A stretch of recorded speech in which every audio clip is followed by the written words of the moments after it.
Early American coppersmiths. While most people living in the English-American colonies in the 1600s and 1700s were engaged in farming, there were also individuals who plied various trades. Coppersmiths were some of the most esteemed of these people. Although copper does not have the intrinsic value that gold and silver possess, it was still prized by the American colonists. The reason is that copper's relative softness permitted it to be shaped easily by coppersmiths. As such, coppersmiths were responsible for shaping copper into a wide variety of tools and pieces of equipment. They made candlesticks, pots, kettles, and utensils for the home, and they additionally used copper to make nails, hoops to place around barrels, and horseshoes, all of which were of immense value to the farmers living in their regions. Since copper was fairly cheap, coppersmiths saw much more business than did silversmiths, as many of the American colonists lived frugal lives and had little interest in spending large sums of money. The archaeological study of pottery. GCH 05.2a.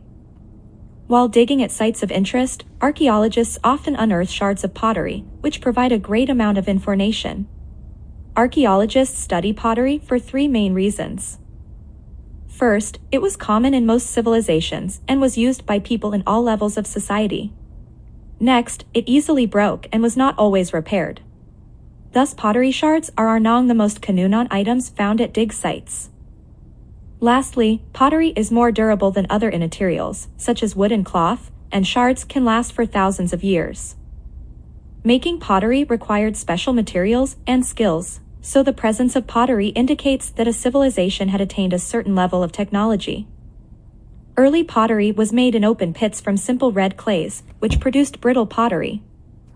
Later, more advanced pottery makers used clay mixed with substances such as sand, crushed shells, bones, and even other pieces of broken pottery, which resulted in stronger creations.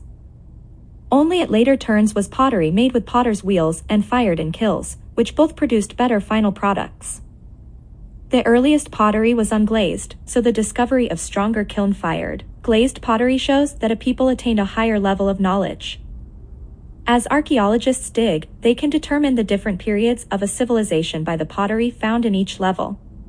The most advanced pottery is usually at the top, while the more primitive types are located deeper underground. People in ancient civilizations made pottery from nearby deposits of clay. Different kinds of clay produce different types of pottery, so when archaeologists know where pottery was made and where shards of it have been found, they can discover ancient trade routes and connections between various tribes. For example, the Chinese had excellent clays that produced the ancient world's best pottery. Therefore, the discovery of Chinese pottery shards at a site far away indicates that trade between the Chinese and another group occurred. Shard, a sliver, a splinter, a small broken piece of something. Kiln, an oven used for baking pottery.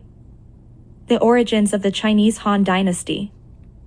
OCH 05.2b. China's Han Dynasty was one of the longest-lasting Chinese dynasties and unified the majority of the land comprising modern-day China into a single empire. Before this period, China was divided into different states battling for supremacy for roughly 2 centuries. The warring states period ended, however, when the powerful Qin conquered 6 major states by 221 BC and brought China together under the country's first strong dynasty. Nevertheless, the Qin dynasty lasted only a short time as its harsh rule resulted in a rebellion breaking out in 208 BC, a few years following the death of Emperor Qin Shi Huang. This rebellion involved most of the conquered states, including the central Han state. The Han's foremost general was Liu Bang, who had previously served as a policeman. One day prior to becoming a general, a group of prisoners Liu Bang was escorting while working as a lawman escaped his custody. So, fearing he would be executed, he fled to the countryside, formed an outlaw band, and rebelled against Qin authority. His power and status increased, and the Han leaders eventually installed him as their head general during their rebellion against the Qin. Liu Bang captured the Qin capital of Xianyang in 207 BC and ended the Qin's rule, whereupon he was hailed as a hero and became the leader of the Han. The Han state attempted to dominate affairs in China, but other states, such as the Chu, had assisted in overthrowing the Qin and were unwilling to acquiesce without a fight. The leader of the Chu, Xiangyu, therefore challenged Liu Bang for leadership of China. The two states and their allies warred for 4 years. Finally, in 202 BC, the opposing armies met at the decisive Battle of Gaixia, during which some of the Chu's allies betrayed them, and the Chu forces were surrounded. Attacked by the Han and with its supply lines cut, the Chu army became demoralized, many soldiers surrendered, and Xiangyu committed suicide to avoid capture. Following the Chu defeat, Liu Bang crowned himself Emperor of China and established the Han dynasty. Supremacy, power, leadership acquiesce, to comply, to give up.